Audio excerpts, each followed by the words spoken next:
Assalamualaikum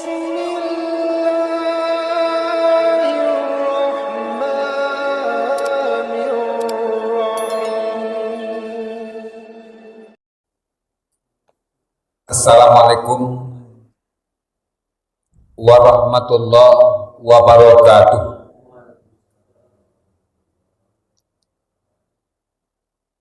Alhamdulillah allazi anzala alainal Qur'an walam yaj'al lahu iwaja. Asyhadu an la ilaha illallah wahdahu la syarikalah wa asyhadu anna Muhammadan abduhu wa rasuluh sallallahu alaihi wasallam. Rabbis shrahli sadri wa yassirli amri wahlul 'uqdatam min lisani yafqahu qawli. Amma ba'du, inni usikum wa iyaya bitaqwallah wa ta'atihi faqad fazal muttaqun. Qala Allahu ta'ala fi kitabihil karim, a'udzu billahi minasy syaithanir rajim. Bismillahirrahmanirrahim. Wa im yamsaskallahu bidurrim fala kashifalahu illa huwa wa im yamsaska bi khairin innallaha ala kulli syai'in qadir. Shadaqallahul azim. Itu ayat yang pertama. Ayat yang kedua yang akan nambah baca dalam surat Al-Baqarah. Apa bunyi? Qaulun ma'rufun wa maghfiratun khairun min sadaqah yatsba'uha adza wallahu ghaniyyun halim. Shadaqallahul azim. Berbeda surat.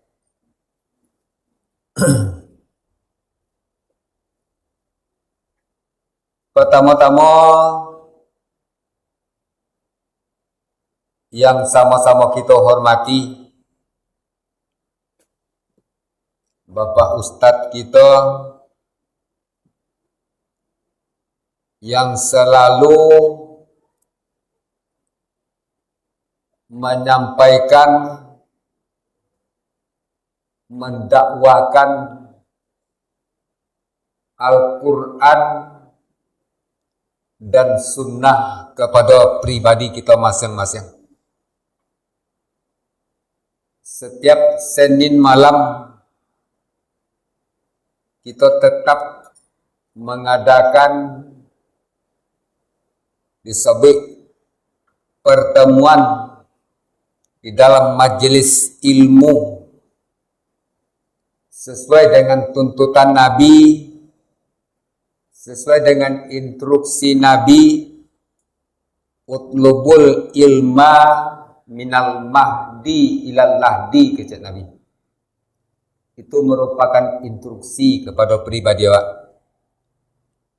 Apakah kita laki-laki, apakah perempuan, konei de hadis Nabi tadi. Itulah kita yang hadir pada malam kini. Walaupun tak ganggu seketik di hujan, namun pengajian tetap berjalan seperti biasa. Kemudian sebagaimana yang disampaikan pembawa acara tadi, perlu kita selipkan di dalam hati kita masing-masing untuk bermohon kepada Allah Subhanahu wa Ta'ala. untuk berdoa kepada Allah Subhanahu wa taala.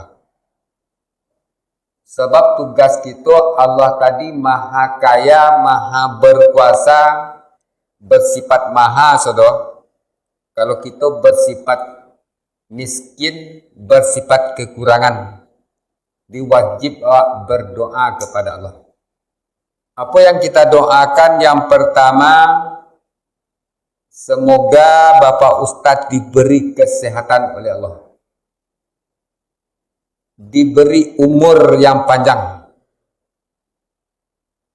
diberi waktu untuk menyampaikan ke kita masing-masing, yaitunya isi daripada Al-Quran sebagai wahyu Allah Subhanahu wa ta'ala. Sepakat teman doakan seperti itu deh. Terima kasih. Termasuk pribadi ambo sendiri. Kalau tidak ada yang menyampaikan, tentu kita dalam hidup dalam gelap. Tidak akan ada ilmu sama sekali. Akan penting doa ilmu dah. Jadi kita doakan kepada Allah Subhanahu wa ta'ala. Kemudian yang saya hormati bapak-bapak, ibu-ibu sidang jamaah wirid yang berbahagia, yang saya hormati. Pertama-tama syukur dan puji tetap kita serahkan kepada Allah Subhanahu wa ta'ala.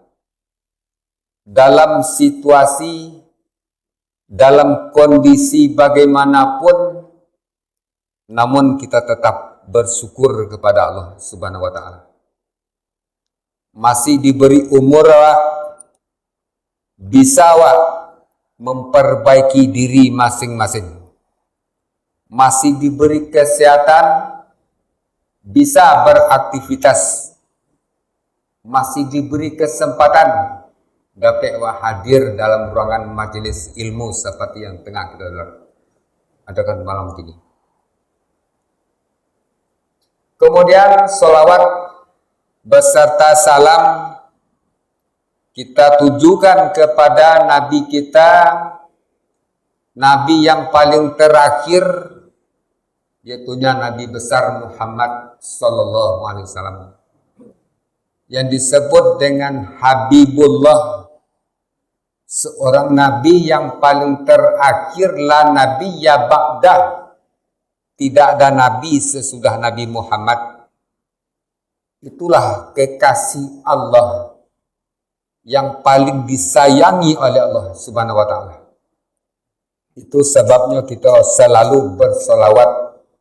Tanpa bersolawat, doa tidak akan dikabulkan oleh Allah. Sesuai dengan pengajian yang disampaikan Ustadz di Bukit Limbuku Patang. Diwajib setiap pribadi bersolawat kepada Nabi besar Muhammad Sallallahu Alaihi Wasallam. Baiklah bapak-bapak, ibu-ibu, untuk mengisi sekadar permintaan daripada pembawa acara tadi, ambo dua membaca ayat tadi. Yang pertama, apa kata Allah dalam Al-Quran, itu ambo sampaikan potong dalam khutbah Jumat. Wa im yamsaskallahu bidurrim fala kashifalahu illa huwa. Kalau Allah ingin ataupun berkehendak menurunkan bencana di bumi, di langit, di daratan, di lautan, tidak satupun manusia yang mampu membendungnya. Tidak satupun manusia yang bisa menghalangi kehendak Allah Subhanahu wa ta'ala. Kalau Allah ingin menurunkan bencana, baik di daratan maupun di lautan, illa huwa kata Allah, kecuali dianya Allah yang menghentikan bencana tersebut. Dan kemudian wa im yamsaskallahu bi khairin innallaha ala kulli syai'in qadir. Kalau Allah ingin menurunkan petunjuk hidayah nikmatnya, kalau diturunkan kepada bumi, bumi tidak mampu menerima petunjuk ataupun hidayah Allah. Diturunkan kepada daratan lautan tidak mampu. Tetapi yang mampu menerima kebaikan petunjuk hidayah Allah tadi adalah hati manusia. Ke situ kalau Allah ingin menurunkan petunjuk hidayah, tidak satu pun yang mampu menghalangi bahwa sesungguhnya Allah berkuasa atas tiap-tiap sesuatu. Itu ayat yang pertama. Ayat yang kedua, tak baca dia malam petang ah. Saya nak kaji dia Ustaz. Apa matana dalam surat Al-Baqarah ayat 263, qaulun ma'rufun wa maghfiratun khairum min sadaqah yatsba'uha azah wallahu ghaniyyun halim. Itu bunyi ayat. Apa bahasa awak? Perkataan yang baik dan pemberian maaf lebih baik daripada sedekah yang diiringi tindakan yang menyakiti. Allah Maha Penyantun, Maha benar Allah dengan segala firman. Dua ayat berbeda surat.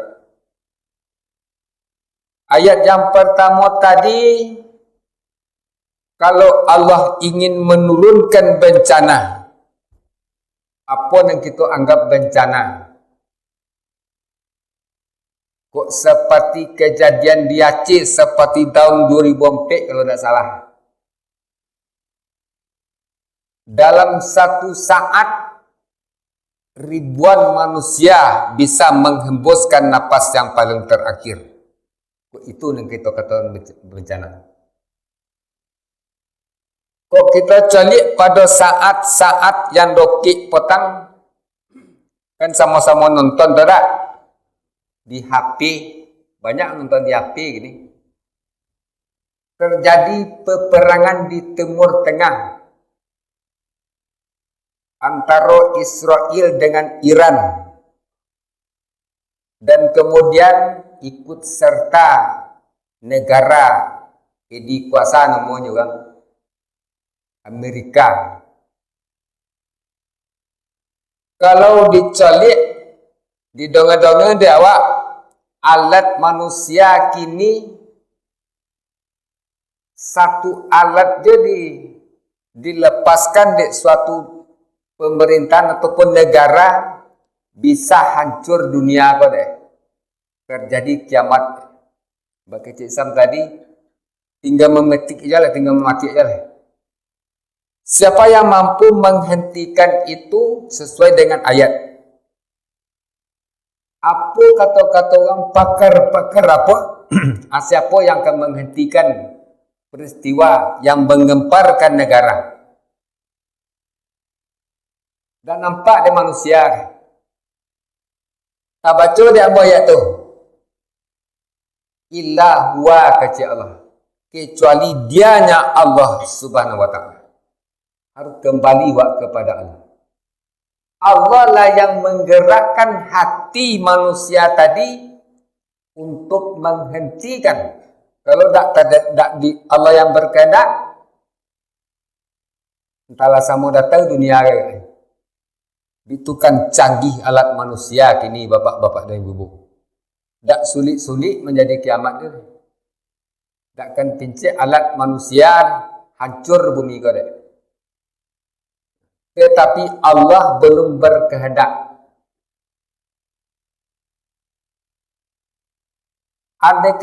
andai kata ada manusia tadi yang mengucapkan kalimat la ilaha illallah di permukaan bumi yang terhubung dengan Allah Subhanahu wa taala, maka Allah menyampaikan ditunda kiamat.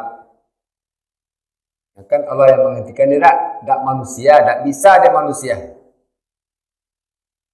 Terjadi dulu gempa dibuat rumah anti gempa dengan Jepang. Di balun-balunan di kampung mana dibuat. Ambil itu kan. Tak bisa dihalangi oleh manusia kecuali Allah Subhanahu wa taala. Jadi apapun yang kita anggap bencana, baik di pribadi kita masing-masing, awak harus mengembalikan kepada Allah Subhanahu wa taala. Apalah yang dianggap bencana dewa? Harus dikembalikan kepada Allah, sebab Allah yang mampu menghentikan. Kok disebut penyakit yang bencana dewa? Allah yang menghentikan. Mungkin melalui manusia, tetapi yang menghentikan Allah Subhanahu wa taala. Tapi tidak. Singkat-singkat aja lah. Ujung ayat tu, kalau Allah ingin menurunkan petunjuk hidayah, tak buat dengan mengatasi. Jadi kalau Allah ingin menurunkan petunjuk ke dalam hati, tiangnya bersungguh-sungguh. Tak buat tanpa terkecuali kepada kita yang hadir. Sebab Allah lah menjanjikan, wallazina jahadu fina lanahdiyannahum subulana, kata Allah. Kalau bersungguh-sungguh, Allah itu yang memasukkan, yang memudahkan jalan kepada Allah. Artinya petunjuk. Setidak-tidaknya di waktu kita menghembuskan napas yang paling terakhir, di situ Allah memberikan petunjuk terakhir kepada pribadi masing-masing. Kan buat tu sungguh-sungguh tidak?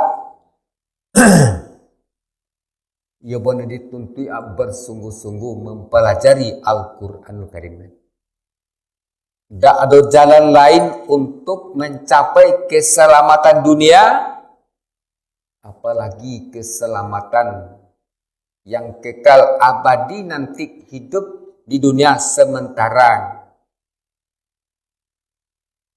Tak lama-lama hidup di permukaan bumi. Dalam Al-Quran jelas-jelas Allah menyampaikan, dijadikan bumi ini tempat tetap, tempat bersukaria, kata Allah, tetapi wa mata'un ilahin, hingga waktu yang aku tentukan, kata Allah Subhanahu wa taala. Tak lama-lama di permukaan bumi, tetapi yang kekal nanti di alam akhirat. Disitulah nanti terbukti dia kebenaran-kebenaran yang disampaikan oleh para ulama-ulama yang ada di permukaan bumi pada saat ini. Itu dari kecil dan Nabi disampaikan dan Nabi, al-ulama warasatul anbiya, kecil Nabi. Ulama itulah sebagai wakil mutlak daripada Nabi besar Muhammad SAW. Itulah yang mampu menyampaikan. Kan bersyukur awak dapat awak menerima suatu kebenaran yang hakiki yang tersimpan di dalam Al-Quran. Melalui para ulama lah kita bisanya mengetahui. Dan kemudian ayat tadi apa bunyi? Qalu ma'rufun wa maghfiratun khairum min sadaqatin min sadaqah yatba'uha azah wallahu ghaniyyun halim. Apa artinya? Perkataan yang baik dan pemberian maaf lebih baik daripada sedekah. Itulah nanado di Nabi awak. Kalau kodok disampaikan Ustaz, bermacam-macam tindakan orang-orang kafir kepada Nabi, bahkan direncanakan untuk bunuh Nabi tadi. Tetapi Nabi saling ada pemaaf di dalam hatinya. Atau nang kurang dewa ada, itu nang kurang dewa. Terjadi seketik pergeseran, awak tak kena mau memberi maaf lah. Terjadi pergeseran dengan tetangga awak bermusuhan selama hidup. Lain mengikuti Nabi, awak lain mencontoh kita kepada Nabi. Dia tak semata-mata solat dia, walaupun solat tadi tiang agama, tetapi hubungan sesama manusia harus kita perbaiki. Tak baik benar hubungan awak dengan Allah, tidak baik dengan hubungan dengan manusia, berarti awak menyalahi Al-Quranul Karim. Al-Quran memerintahkan dalam surat Ali Imran kalau tidak salah, wal afina anin nas, kata Allah, orang yang memaafkan kesalahan di antara manusia. Kan sangat dituntut tidak? Jadi tidak boleh bermusuh-musuhan kita sesama manusia. Berhubung baiklah dengan Allah dan berhubungan baiklah sesama manusia. Nah, di situ lalai. Kadang-kadang perselisihan terjadi. Tak copek-copek awak atasi dia. Antara laki dan istri, antara suami dan istri, antara anak dengan bapak. Sedangkan Nabi memesankan, andai kata terjadi perselisihan antara suami dengan istri, selesaikan sebelum tidur, kata Nabi. Kan tak boleh berselisih dah. Itulah anjuran agama yang disampaikan oleh Nabi kita, Nabi besar Muhammad sallallahu alaihi wasallam. Jadi penting gawa ilmu. Itulah sebabnya kita selalu mengikuti pengajian yang disampaikan oleh ustaz, siapapun ustaznya, karena menerima kebenaran itu sudah ada 3 dalilnya. Yang pertama dalil akli, akal, yang kedua dalil nakli Quran, dan yang ketiga dalil zuk ataupun rasa. Puncak daripada pengajian tersebut adalah rasa kita. Rasa berhubungan baik dengan manusia, rasa berhubungan baik dengan Allah Subhanahu wa taala, berhubungan baik dengan diri kita masing-masing. Kadang-kadang awak itu nan kurang dewa, tak berhubungan baik awak dengan diri. Siapa mungkin yang menganggap kok taruhlah solat, siapa yang mengajarkan solat itu tak baik ya? Hati kan tetap mengatakan baik, tetapi karena dihalangi oleh nafsu, tidak sepakat lahir dengan batinlah. Baik yang hati tidak terlaksana karena dihalangi oleh nafsu tadi. Itulah sebabnya Allah jelas-jelas mengatakan dalam Quran, innan nafsa la ammaratu bisu, kata Allah, bahwa sesungguhnya nafsu-nafsu manusia tadi selalu mengajak untuk berbuat jahat, tetapi tidak seluruh nafsu, bukan seluruh nafsu, tetapi itulah yang kita batasi dengan pengajian-pengajian yang selalu disampaikan oleh ustaz kepada kita masing-masing. Keperluan mempelajari ilmu perlu untuk kita amalkan. Kalau tidak ada ilmu, beramal pasti salah.